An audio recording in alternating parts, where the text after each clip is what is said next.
এসো মোহাম্মদ, এসো। এই বালকই তোমার ভাতিজা আবু তালেব? হ্যাঁ, ওই আমাদের পুত্র মুহাম্মদ। স্বাগতম আরবীয় ভাই। কুরাইশদের কাফেলা কি পৌঁছে গেছে? হ্যাঁ, আমি সেই কুরাইশ কাফেলারই বনি। বলতে পারেন কি বুসরায় এমন কোন খ্রিস্টান যাজক আছেন যিনি স্রষ্টা সম্পর্কে জানাতে পারবেন? হ্যাঁ, পারবো। ওনার নাম সন্ন্যাসী বাহিরা। কি হয়েছে ওয়ারাকা, বলো আমাকে। আমার মন কি যেন একটা কথা বলছে যায়। আমার বিশ্বাস সেটা কখনোই মিথ্যা হতে পারে না। আমার মনে হচ্ছে সবাই ভুল পথে যাচ্ছে। আমারও সেটাই মনে হয় ওয়ারাকা। কি মনে হয়, সত্যটা কি? আফসোস হয় তাদের জন্য। কিভাবে বলে যে তারা পিতা ইব্রাহিমের ধর্ম পালন করছে? তারা বাড়ি বাড়ি ঘুরছে আর বলে বেড়াচ্ছে ও আল্লাহ তোমার পথে এসেছে, তোমার কোনো শরিক নেই। কিন্তু তুমি যখন তাদের সাথে মিশবে দেখবে যে এগুলো সব মিথ্যে। তারা লাত, উজ্জা, হুবাল, সুওয়া আর মানাতের সাথে আল্লাহকে শরিক করছে। এটা নবী ইব্রাহিমের ধর্ম না, তাহলে কি করা উচিত? আমাদের নবী ইব্রাহিমের ধর্ম পালন করা উচিত। গোপনে নাকি প্রকাশ্যে? অবশ্যই গোপনে পালন করতে হবে। যাই আমাদের লোকেরা বিষয়টা জেনে ফেললে যে কোনো উপায় আমাদের ক্ষতি করতে চাইবে। সেটা তাদের দেবতাদের অমর্যাদা না করলেও? কি দুঃখজনক ব্যাপার যে আমরা সবাই নবী ইব্রাহিমের দেখানো ধর্মকে ভুলে গিয়েছি। তারা এই ধর্মের সাথে অন্য বিষয়গুলো মিলিয়ে ফেলছে। আমি নিজেও কোনটা সঠিক কোনটা ভুল জানি না। নবী ইব্রাহিম একইশ্বরবাদী ছিলেন। ঠিক আছে, তাহলে আমরাও তাই করবো। কিন্তু কিভাবে আল্লাহর কাছে প্রার্থনা করতে হয় সেটা কিভাবে জানবো? আমরা এটা জানি যে আল্লাহ এক, তার কাছে একাকি প্রার্থনা করব। তিনি আমাদের সৃষ্টিকর্তা, তাই তাকে সিজদা করব। আর কখনো তাদের মূর্তিদের সেজদা করবো না। তাদের বানানো মূর্তিদের কাছে উৎসর্গ করা পশুর গোস্ত খাবো না। আল্লাহর অবমাননা হয় এসব মিথ্যারীতি থেকে আমাদের সব সময় দূরে থাকতে হবে। যেমন অনৈতিক শারীরিক সম্পর্ক, সুদ গ্রহণ, জাদুবিদ্যা। তুমি ঠিক বলেছ ওয়ারাকা। আমরা মক্কার গুহাগুলোতে আশ্রয় নেব। হ্যাঁ, সেখানে আমরা প্রার্থনা করব। কিন্তু প্রার্থনা করব কিভাবে? সবসময় বলবে আল্লাহ এক, তিনি আমাদের প্রভু এবং সৃষ্টিকর্তা। এছাড়া আর কিছু আমরা বিশ্বাস করব না। মক্কায় আমাদের মতো আর কেউ আছে? উবাইদুল্লাহ বিন জাহশ, তার চিন্তাধারাও আমাদের কাছাকাছি। আমি তার সাথে কথা বলবো। আর উসমান। উসমান? সেও কি সত্যের সন্ধানেই আছেন? সেও আমাদের মতোই, কিন্তু তার স্বপ্ন আর উচ্চাকাঙ্ক্ষা আমাদের চেয়েও প্রবল। জানি না কিছুদিন আগে কেন সে সিরিয়া গেছে। আমি তো আশা করি সে আমাদের জন্য ভালো খবরই নিয়ে আসবে। হে আল্লাহ, আমাদের পথকে সুগম করো। হে কাফেলার মানুষ, হে কাফেলার মানুষ, হে মক্কার বণিকগণ, আপনি কি চান আমাদের কাছে? বাবা আপনাদের দাওয়াত দিয়েছেন। আপনার বাবা? কে আপনার বাবা? আমার বাবা হচ্ছেন পাদ্রী বাহিরা। এখানকার সবাই তাকে চেনে। তিনি হলেন ধর্মজ্ঞানের আধার। এখানকার সবাই তাকে সম্মান করে। তিনি আগামীকাল আপনাদের সবাইকে দাওয়াত দিয়েছেন। সবাইকে মধ্যাহ্নভোজের আমন্ত্রণ জানিয়েছেন। আপনারা সবাই আসবেন এমনটাই আশা করছেন উনি। আমন্ত্রণ গ্রহণ করতে উনি জোর করেছেন। শুক্রিয়া। তিনি হঠাৎ এত অনুরোধ করছেন কেন? পাদ্রী বাহিরা আপনাদেরকে দাওয়াতের জন্য অনুরোধ করেছেন। আর বলছেন কেন? আমরা প্রতি বছর এখানে আসি, কিন্তু এই প্রথম তিনি আমাদের দাওয়াত দিচ্ছেন। এমনকি আমরা ওনার আশ্রমের পাশ দিয়েও যাতায়াত করতাম। তিনি কখনো আমাদের দিকে তাকিয়েও দেখেননি। এই বছর তিনি কি মনে করে আমাদের ডাকলেন? নিশ্চয়ই পাদ্রী বাহিরা কিছু বলতে চান। ওনার কাছে আমি অবশ্যই যাব। তাহলে ওনাকে কি জানাবো? দয়া করে পাদ্রী বাহিরাকে জানাবে আমরা আগামীকাল আসবো। আমরা তার দাওয়াত গ্রহণ করলাম। দেখবেন কেউ যেন বাদ না পড়ে। ঠিক আছে, আমরা অবশ্যই সেখানে যাব, অবশ্যই যাব। ওনাকে আমাদের তরফ থেকে ধন্যবাদ জানাবেন। আল্লাহর শপথ চাই, আমাদের লোকেরা সঠিক পথে চলছে না। আমি পিতা ইব্রাহিমের দেখানো ধর্ম খুঁজে বের করব। কোথায় খুঁজে পাবে ওয়ারাকা? আর আমাকে তোমার সাথে নিবে না? যদি আমি কোনো কিছু খুঁজে পাই তাহলে সেটা অবশ্যই তোমাকে জানাবো। লোকেরা বলে আমাদের পিতা ইব্রাহিম আল্লাহর নির্দেশে পবিত্র কাবার স্থাপত্য নির্মাণ করেন হজ যাত্রী আর মুসাফিরদের আত্মার পরিশুদ্ধতার জন্য, আর তাদের জন্য যারা আল্লাহর ইবাদত করতে যান। আমি কিছু লোককে বলতে শুনেছি আমরবিন লোহাই নাকি কাবা ঘরে মূর্তি নিয়ে এসেছে। সেই হুবাল পাথর কাবার ভেতরে ঢুকিয়ে, আর এইসব মূর্তিগুলোকে তারাই কাবা ঘরের ভেতরে স্থান দিয়েছে। তারা বলে ওই মূর্তিগুলোকে তারা পূজা করে না, আল্লাহর কাছে পৌঁছানোর জন্য এদেরকে ব্যবহার করছে। যারা আল্লাহর সাথে এসব মূর্তি শরীক করে তাদের কথা তো আল্লাহ কোনোদিনই শুনবেন না। ঠিক বলেছ ওয়ারাকা, কিন্তু তারা কি আমাদের বাঁচতে দেবে যদি আমরা প্রকাশ করি যে আমরা তাদের ধর্ম অস্বীকার করছি? আল্লাহই জানেন আল খাত্তাব কতটা ভয়ঙ্কর হতে পারে। আমরা আমাদের চিন্তাগুলো আপাতত গোপনে রাখি। তাদেরকে তাদের মতো চলতে দাও। কখনো আর কোনো মূর্তিকে সিজদা করবে না। তাদের উৎসর্গ করা কোনো খাবারও গ্রহণ করবো না আমি। ও আল্লাহ, যদি জানতাম কিভাবে সেজদা করলে কবুল করবে তাহলে তাই করতাম। কাফেলাদের দেখা কখন পাবো? এখনো আসছে না কেন? তারা এখনই চলে আসবেন আব্বা, একটু ধৈর্য ধরুন। ঈশ্বরকে জিজ্ঞাসা করেছি, তিনি সর্বশক্তিমান। একমাত্র ঈশ্বরই জানেন তাকে আমি কিভাবে খুঁজে পাবো, যাকে কাফেলাদের মধ্যে খুঁজে বেড়াচ্ছি।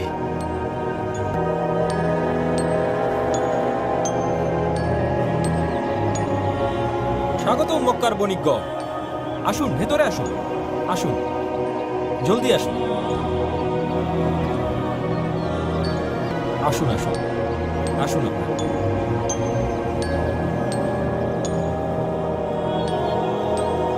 কি মনে হয় আপনার কুরাইশ প্রধান?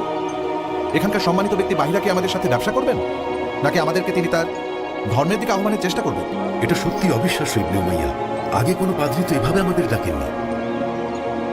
এক ঈশ্বরবাদী পাদ্রীরা সবসময় আরবীয়দের প্রতি অত্যন্ত সদয় এবং ধর্মপ্রাণ হয়ে থাকে। তাদের আশ্রমগুলোতে ক্ষুধার্তের জন্য আহারের ব্যবস্থাও থাকে। এমন মানুষের মন শত সুন্দর, জ্ঞানের আধার, সদয় হৃদয়ের হয়। ভেতরে আসুন মক্কা প্রধানেরা।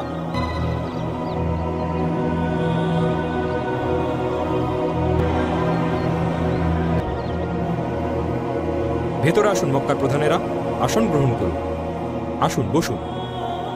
ভেতরে আসুন, আপনাদেরকে স্বাগতম। আপনারা বসুন মক্কা প্রধানেরা। পবিত্র ঘর বাইতুল হারামের মানুষ, আপনার আশায় আমি ধন্য।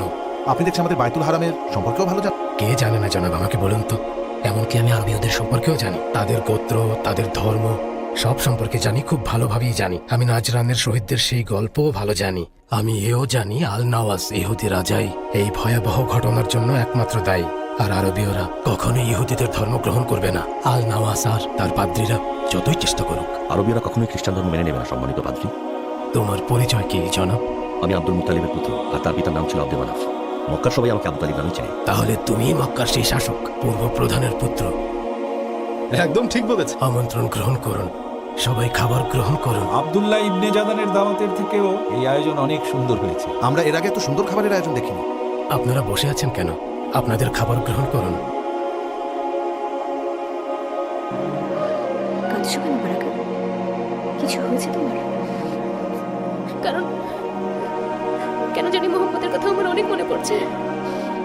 সত্যি তুমি অন্যদের থেকে একদম আলাদা বারাকা। তুমি মোহাম্মদকে মায়ের মতোই ভালোবাসো। কাবার মালিকের শপথ বারাকা, তুমি আব্দুল মুত্তালিবের ঘরের আশীর্বাদ। আপনার কি মনে হয় বলেন তো, তাদের ফিরতে কতদিন সময় লাগতে পারে?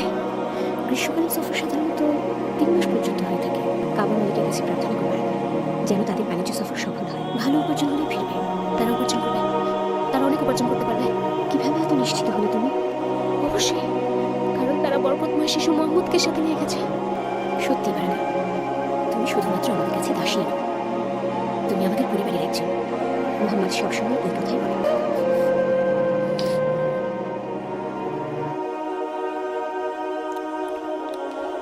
কি তৃপ্তির এই শরবত! ফলগুলোও কিন্তু খেতে অসাধারণ লাগছে ইবনে উমাইয়া। খুব সুস্বাদু আর তৃপ্তিকর খাবার খেলাম, সম্মানিত পাদ্রী বাহিরা। সকল খ্রিস্টানেরা কি একই ধরনের রীতি পালন করে?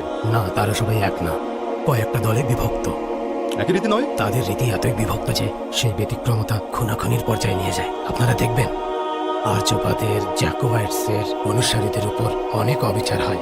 এমনকি দেখবেন স্যার ইথিওপিয়ানেরাও বাইজান্টাইনের বিরুদ্ধে সংগ্রামে লিপ্ত আছে। এখন আল্লাহর শপথ করে বলুন তো, আপনারা সবাই আমার দাওয়াতে এসেছেন তো?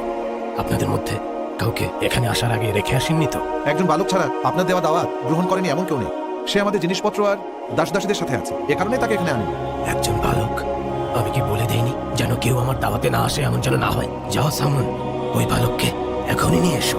এখন মনে হচ্ছে মোহাম্মদকে মালামাল দেখাশোনার জন্য বাইরে রেখে আসাটা ঠিক হয়নি। সে একটা ছোট বালক, আমরা বড়দের আড্ডায় আসলে তাকে আনতে চাইনি, সে কারণেই রেখে এসেছিলাম। এখানে তার বাবাকে? আবু তালিব। আপনি কি তার বাবা জনাব? না জনাব, আসলে আমি তার চাচা। তার পিতামাতা মারা যাবার পর দাদা আব্দুল মুত্তালিব আর তারপর আমি তার দায়িত্ব নিই। আল্লাহ জানেন আমি ওকে কতটা ভালোবাসি। আর তাকে একা রেখে এলেন? তাকে ছাড়া এক মুহূর্ত থাকতে পারি না, আর ঠিক এই কারণেই ওকে আমি সিরিয়া সফরে নিয়ে এসেছি।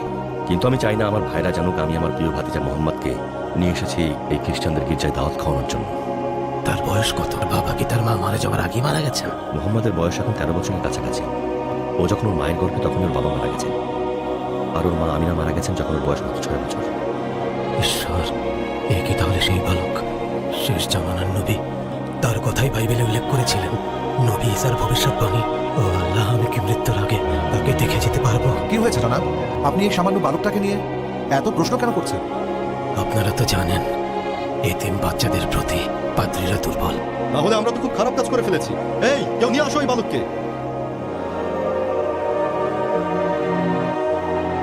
এদিকে আমাদের আশ্রম বালক।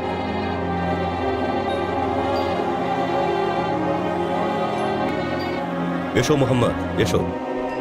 এই বালকই তোমার ভাতিজা আবু তালিব? হ্যাঁ, ওই আমাদের পুত্র মুহাম্মদ। মুহাম্মদ? পাদ্রী আমাদেরকে ভুলে বালক মোহাম্মদকে দেখার জন্য এমন অস্থির হয়ে যাচ্ছিল কেন? আপনার চমৎকার আপ্যায়নের জন্য অনেক ধন্যবাদ পাদ্রী। এত তারা কিসের? আপনারা খাবার উপভোগ করুন। শুক্রিয়া, আমরা অনেক পরিতৃপ্ত হয়েছি। বণিকেরা আমাদের জন্য অপেক্ষা করছে। অনেক ধন্যবাদ জনাব আপনাকে।